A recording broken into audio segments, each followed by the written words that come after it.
Some people say blood is thicker than water. That family always comes first. That parents will do anything for their children. But what happens when the people who gave you life simply threw you away like garbage? What happens when they abandon you at 4 months old, never looking back, never checking if you're alive or dead, ... And then, 30 years later, they show up at your door with lawyers, demanding half of everything you have? My name is Daniel. I'm 30 years old. And this is the story of how my so-called parents left me to die as a baby, disappeared completely from my life, and then tried to destroy me the moment they found out. I inherited $3.4 million from the only man who ever truly loved me, my grandfather. This isn't just about money. This is about justice. This is about what happens when greed exposes the ugliest sides of human nature. And trust me, by the time I was done with them, they wished they had never found me at all. But I'm getting ahead of myself. Let me take you back to the beginning. Back to where it all started. I don't remember being 4 months old, obviously.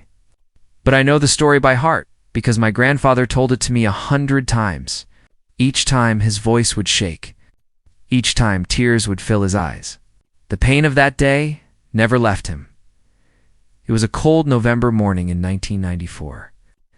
My grandfather, Thomas Reed, got a phone call from a hospital 3 hours away. The nurse on the other end sounded exhausted and frustrated. She told him that his daughter, my mother Rebecca, had given birth 4 months ago and had just walked out of a motel room, leaving a baby behind. Me, just left me there on a dirty mattress, surrounded by empty bottles and trash. The motel owner found me crying, dehydrated, and called the authorities. The hospital tried calling my mother over and over. No answer. They tried my father, Marcus. No answer. Both of their phones were disconnected within days. They had vanished like smoke. No forwarding address. No explanation. Nothing. So the hospital tracked down my grandfather. He was listed as an emergency contact on some old medical records. They told him that if no family member came forward within 72 hours, I would go into the foster care system. My grandfather didn't hesitate for even 1 second. He drove 3 hours through a snowstorm, walked into that hospital, and took me home. He was 62 years old at the time. A retired engineer, a widower who had lost his wife just 2 years before. He was supposed to be enjoying his retirement, traveling, relaxing. Instead, he was changing diapers and waking up at 3 in the morning to feed a crying baby, and he did it all with a smile on his face.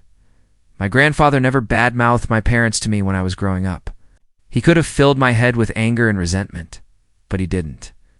When I asked about them as a kid, he would just say they were young and lost, and that sometimes people make mistakes they can't undo.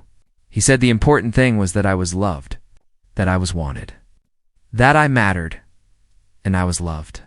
My grandfather gave me everything. Not just material things, though he made sure I never went without. He gave me his time, his wisdom, his patience. He taught me how to ride a bike, how to throw a baseball, how to treat people with respect. He sat through every school play, every parent-teacher conference, every soccer game. He was the only father I ever knew. Growing up, I sometimes wondered about my real parents. Where were they? Did they ever think about me? Did they regret leaving me? But those thoughts faded over the years. I had my grandfather. I had a good life. I didn't need people who didn't want me. I went to college on a scholarship, studied business, graduated with honors, got a decent job at a marketing firm. My grandfather was so proud. He came to my graduation with tears streaming down his face, clapping louder than anyone else in that entire stadium. That moment is burned into my memory forever. After college, I moved to a city 2 hours away for work, but I visited my grandfather every weekend. We'd sit on his porch, drink coffee, talk about everything. Life, dreams, regrets. He told me stories about my grandmother, about his younger days, about the lessons he learned. Those conversations shaped who I am today. Then, 3 years ago, everything changed. My grandfather was diagnosed with stage 4 lung cancer. The doctors gave him 6 months. He lasted 8. 8 months of hospital visits, chemotherapy, pain, and slow decline. I quit my job and moved back home to take care of him. I wasn't going to let him face that alone. Not after everything he did for me. In his final days, he was weak, but still sharp. He held my hand and told me he was proud of the man I'd become. He said I was the greatest gift life ever gave him. He made me promise to live fully, to be kind, to never let bitterness consume me. I promised. He passed away on a quiet Tuesday morning. I was holding his hand. The last thing he said to me was, "You were never a burden, Danny. You were always my greatest joy." I buried him next to my grandmother. The funeral was small. Just me, a few of his old friends, some neighbors. No one from my mother's side showed up. I didn't expect them to. I didn't even know if they knew he had passed. Honestly, I didn't care. A week after the funeral, I met with his lawyer to go over the will. I wasn't expecting much. Maybe the house. Maybe some savings. My grandfather lived modestly, never flashy. I assumed he had a comfortable retirement fund, nothing more. I was wrong. The lawyer, kind older man named Mr. Peterson, sat across from me in his office with a thick folder in front of him. He adjusted his glasses and gave me a sympathetic smile. He knew how close my grandfather and I were. He had handled my grandfather's affairs for over 20 years. "Daniel," he began, "your grandfather was a very smart man. Not just emotionally smart, but financially smart. He never talked about it much, but he made some very wise investments over the years." I nodded, not really understanding where this was going. Mr. Peterson opened the folder and slid a document across the desk. "Your grandfather's estate is valued at approximately $3.4 million. I stared at him. I didn't move. I didn't breathe. 3.4 million? That couldn't be right. My grandfather drove a 15-year-old truck. He shopped at discount grocery stores. He fixed his own appliances. How could he possibly have that much money? He invested early in tech stocks in the 80s and 90s, Mr. Peterson explained. Apple, Microsoft, Amazon, he bought and held. Never touched it. Just let it grow. He also owned several properties that appreciated significantly over the decades. He sold most of them off a few years ago. All of it combined, plus his retirement savings and life insurance policy, totals $3.4 million. My head was spinning. Why didn't he ever tell me? He didn't want you to rely on it, Mr. Peterson said gently. He wanted you to build your own life, earn your own success. He was very proud that you did. And now he's left everything to you. The house, the properties, the investments, all of it. It's yours, Daniel. I sat there in stunned silence. My grandfather had been a millionaire, and I had no idea. He lived so humbly, so quietly. He never flaunted anything. He just lived his values: hard work, humility, generosity. There's one more thing, Mr. Peterson said, pulling out another document. Your grandfather left a letter for you. He wanted you to read it after the will was settled. He handed me an envelope with my name written on it in my grandfather's shaky handwriting. I opened it carefully, my hands trembling. Inside was a 2-page letter. The letter was everything I needed to hear. He told me he loved me. He told me to use the money wisely, to help others, to build a good life. He warned me that money changes people, and that I should be careful who I trust. And then, at the very end, he wrote something that sent a chill down my spine. Danny, I don't know if your mother or father will ever come back into your life. But if they do, especially now, remember this. Real love doesn't come with conditions. Real family doesn't abandon you and then return only when it's convenient. Protect yourself. You owe them nothing. I folded the letter and put it back in the envelope. At the time, I thought it was just his way of making sure I didn't feel guilty if they ever showed up. I thought it was a precaution. I didn't realize it was a warning. I didn't realize that within 3 months, those words would become the most important advice I'd ever received. 3 months after my grandfather's death, I was still processing everything. I had moved back into his house, the house I grew up in. I was sorting through his things, keeping some memories, donating others. I was also meeting with financial advisors, figuring out how to manage the inheritance responsibly. I kept a low profile. I didn't tell anyone except my closest friends about the money. I didn't post about it online. I didn't change my lifestyle. I just wanted to honor my grandfather's memory quietly and figure out my next steps. Then, on a Saturday afternoon in late March, there was a knock at the door. I wasn't expecting anyone. I walked over and opened it, and standing on the porch were two people I didn't recognize at first. A woman in her early 50s with dyed blonde hair and too much makeup. A man about the same age, balding, with a cheap suit and a forced smile. "Daniel?" the woman said, her voice shaking. "Oh my God, Daniel. It's me. It's your mother." My blood turned to ice. I stared at her. At them? My mother. My father. The two people who abandoned me when I was 4 months old and never looked back. "What are you doing here?" I asked coldly. "We heard about your grandfather," my mother said, tears already streaming down her face. Fake tears. I could tell. "We're so sorry for your loss, sweetheart. We wanted to come and see you. We've missed you so much." I almost laughed. Missed me? They didn't even know what I looked like. They didn't know my birthday. They didn't know anything about me. "How did you find me?" I asked. "We saw the obituary online," my father said. His voice was oily, slimy. "We've been trying to find you for years, son. We made mistakes. Big mistakes. But we've changed. We're clean now. We're sober. We just want a chance to be part of your life." Every word out of their mouths was a lie. I could feel it in my bones. "I don't know you," I said flatly. "And you don't know me. You left me to die. If it wasn't for my grandfather, I'd be dead or in the system. You don't get to show up 30 years later and pretend you care. We do care." My mother cried. "We think about you every day. We were young and stupid and addicted. We couldn't take care of you, but we've turned our lives around." "Good for you," I said. "But that doesn't change the past. I don't need you. I don't want you in my life. I think you should leave." That's when the mask slipped. My father's fake smile disappeared. His eyes turned hard. "We're not asking, Daniel," he said. "We're your parents. We have rights." "Rights," I repeated, my anger rising. "You have no rights. You abandoned me."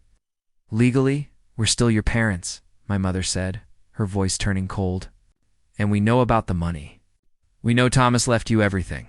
$3.4 million. And there it was. The truth. They didn't care about me. They didn't care about family. They cared about the money." "Get off my property," I said, my voice shaking with rage. "We're entitled to that money," my father snapped. "We're his family too. That inheritance should be split." "You're entitled to nothing," I said. "Now leave before I call the police." But I knew it wasn't over. 2 weeks later, I was served with legal papers. My parents were suing me. They were claiming that, as my legal guardians, they were entitled to a portion of my grandfather's estate. They were demanding $1.7 million. Half of everything. I couldn't believe it. They abandoned me, disappeared for 30 years. And now they were trying to rob me of the only thing my grandfather left behind. But they made one critical mistake. They thought I was weak. They thought I would crumble. They didn't know who they were dealing with. I wasn't going to let them take anything from me. Not a single dollar. Not a single memory. This was war, and I was going to fight with everything I had. The first thing I did was hire the best lawyer I could find. Her name was Margaret Kane. She was a shark in the courtroom, known for destroying fraudulent family claims. When I told her my story, her eyes lit up. She hated people who exploited family ties for money. "They have no case," she said confidently during our first meeting. "But we need to be thorough. We need to prove not only that they have no legal right to the inheritance, but that they're morally bankrupt. We need to destroy their credibility." "How do we do that?" I asked. "We dig," she said. "We find every piece of dirt we can, every arrest record, every unpaid debt, every lie they've told, and we present it in court." So we dug. And what we found was even worse than I imagined. My parents had criminal records going back decades. Drug possession, theft, fraud, multiple evictions. Unpaid child support from other children they had abandoned over the years. Yes, other children. I had half-siblings out there that they had also thrown away. But that wasn't even the worst part. We found hospital records showing that after they abandoned me, they tried to have another baby a year later. That child was born addicted to drugs and taken by Child Protective Services immediately. They lost custody. They didn't fight it. They just moved on. Margaret built a timeline of their lives. A timeline of chaos, addiction, neglect, and selfishness. A timeline that proved they were never fit to be parents. And they certainly weren't fit to claim any moral or legal right. To my grandfather's estate, we also gathered evidence showing that my grandfather had full legal custody of me from the moment he took me in. My parents had signed away their rights years ago in exchange for avoiding criminal charges related to my abandonment. They had no claim. None. But I wanted more than just a legal victory. I wanted the world to see who they really were. So I did something bold. I reached out to a local investigative journalist who specialized in family court corruption and exploitation. I told her my story. She was fascinated.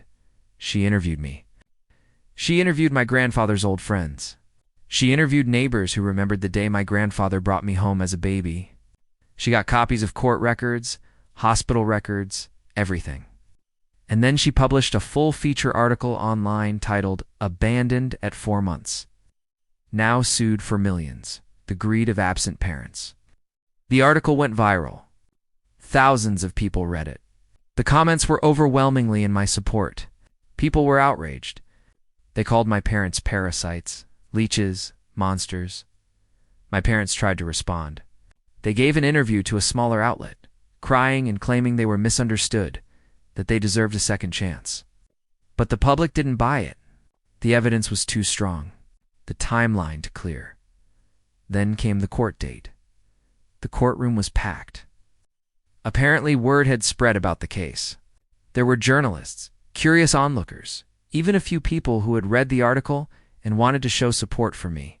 It felt surreal. My parents sat on the other side of the room with their lawyer, sleazy-looking guy who probably took the case hoping for a quick payday. My mother kept dabbing her eyes with a tissue, playing the victim. My father stared straight ahead, stone-faced.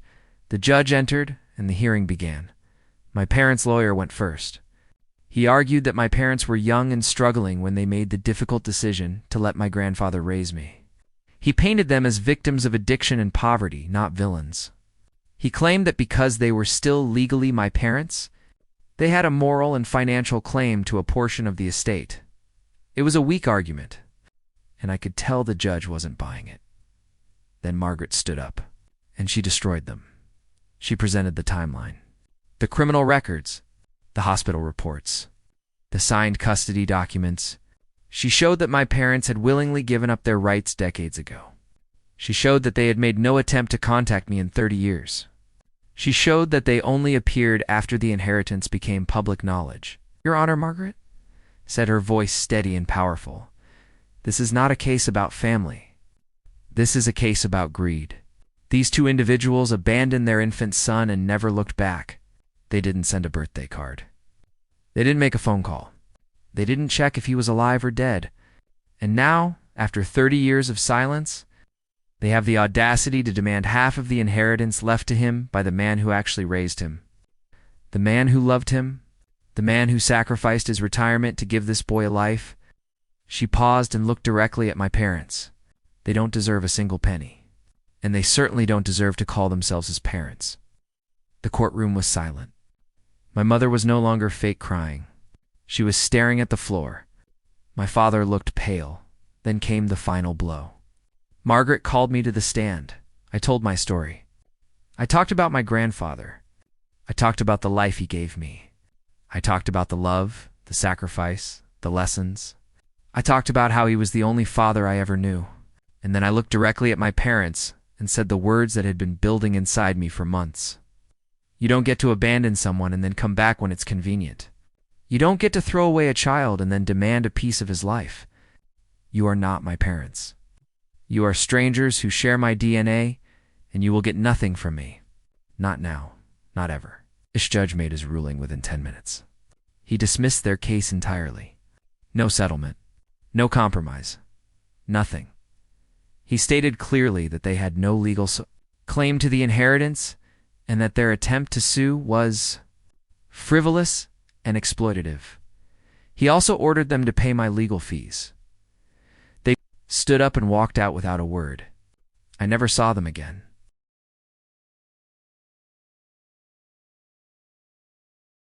After the case was dismissed, I felt a weight lift off my shoulders. It wasn't just about winning. It was about justice. It was about protecting my grandfather's legacy. It was about proving that love and loyalty matter more than blood. The story continued to spread online. People reached out to me from all over the country, sharing their own stories of family betrayal, abandonment, and resilience. Some of them were heartbreaking. Others were inspiring. I realized I wasn't alone. There were thousands of people out there who had been thrown away by the people who were supposed to love them. I decided to do something with the inheritance that my grandfather would be proud of. I set up a foundation in his name, the Thomas Reed Foundation for Abandoned and Fostered Youth. The foundation provides scholarships, mentorship programs, and financial assistance to young people who grew up in foster care or were raised by grandparents or other relatives. Every year, we help dozens of kids go to college, start businesses, and build stable lives. We give them the opportunities they deserve. The opportunities my grandfather gave me. I also kept the house. I couldn't sell it. Too many memories. Too much love in those walls. I renovated it and turned part of it into a community space where foster kids and mentors can meet, study, and build relationships. It's become a safe place for kids who need it. As for my parents, I heard through the grapevine that they tried to sell their story to tabloids, but no one was interested. They tried to start a GoFundMe claiming they were victims of a cruel son. It got reported and shut down. Eventually, they disappeared again, back into whatever shadows they came from. I don't hate them. I don't think about them at all anymore. They're irrelevant. They're nothing but my grandfather. He's everything. I visit his grave every week. I talk to him. I tell him about the foundation, about the kids we're helping, about the lives we're changing. I thank him for saving me, for loving me, for teaching me what real family looks like. Real family isn't about blood. It's about showing up. It's about sacrifice. It's about love without conditions. So what did I learn from all of this? What's the takeaway from this insane, painful, beautiful journey? I learned that people will reveal their true nature when money is involved. Greed has a way of exposing the ugliest parts of the human soul. My parents didn't come back because they missed me. They came back because they saw an opportunity. And when that opportunity disappeared, so did they. I learned that you don't owe anything to people just because they're related to you by blood. Family is earned, not given. My grandfather earned the title of father every single day of his life. My parents lost that title the moment they walked away. I learned that justice isn't always loud or dramatic. Sometimes it's quiet. Sometimes it's just a judge saying, no, you don't get to do this. Sometimes it's walking out of a courtroom knowing you protected what mattered. But most importantly, I learned that love is the most powerful inheritance anyone can leave behind. My grandfather didn't leave me $3.4 million. He left me values. He left me strength. He left me the knowledge that I was worth something, that I mattered, that I was loved. And that's worth more than all the money in the world. If you're watching this and you've ever been abandoned, betrayed, or thrown away by people who were supposed to love you, I want you to know something. You are not defined by their choices. You are not broken because they left. You are stronger because you survived. And you deserve people in your life who choose you every single day. Find your people. Build your family. Protect your peace. And never, ever let anyone make you feel like you owe them something just because of blood. My grandfather used to say, the best revenge is a life well lived. He was right. I didn't destroy my parents. I didn't need to. I just lived. I built something beautiful. I honored the man who saved me. And that was enough. That will always be enough. So that's my story. The story of how I was abandoned, inherited millions, got sued by the people who threw me away, and fought back. It's messy. It's painful. But But it's also proof that you can rise above anything if you hold on.